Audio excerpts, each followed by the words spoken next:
After a shooting at the Frederick Douglass High School in February of 2019, students from Douglass showed up to a hearing at City Hall to share their thoughts about what needed to be done.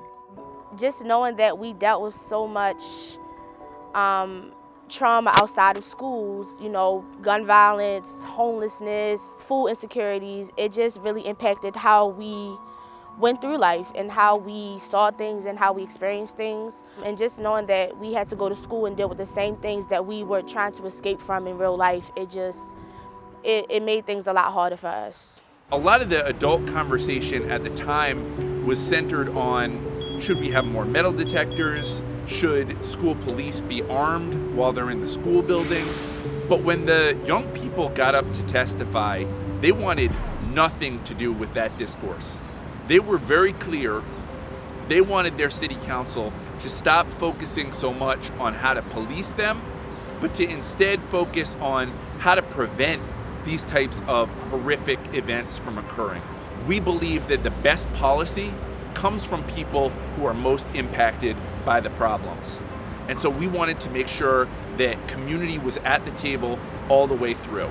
And as we did this listening tour, what we saw is that people wanted to be a part of it.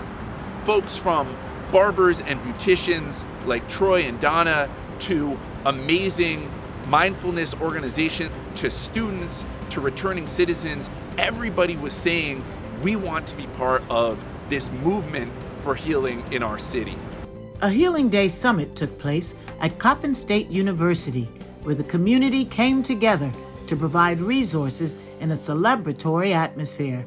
And later that afternoon, hundreds marched to Frederick Douglass High School, where the now named Elijah Cummings Healing City Act was signed by then Mayor Jack Young, the only bill in the country that legislates trauma-informed care. Since the signing, a lot has been happening in Charm City, including a trauma-informed task force, truth and healing community conversations, and trauma-informed care training began occurring at city agencies. The Holistic Life Foundation, a Baltimore-grown organization known for the mindfulness work it was doing in Baltimore City schools and around the world, was tapped to provide the training.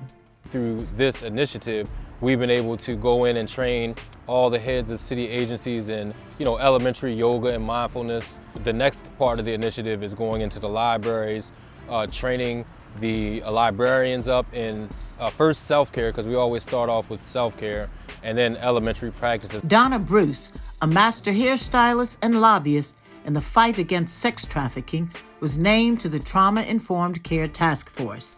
She is also a certified peer recovery specialist at the Penn North Library. We have doctors from Johns Hopkins, we have surgeons, we have social workers, we have teachers.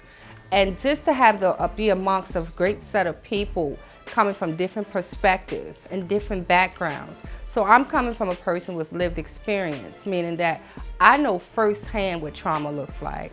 I know firsthand what it feels like to hurt. And then you find out that it may be a doctor that went through something that was similar to me.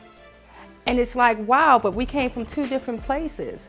The fact remains that trauma is still the same and healing is possible. This Healing City movement has helped me realize that trauma is a very deep-rooted issue, and it's very important that we acknowledge it first in order to heal it, because if we don't know it's there, then we don't know how to change the trajectory of things. So yeah, Healing City has helped me heal.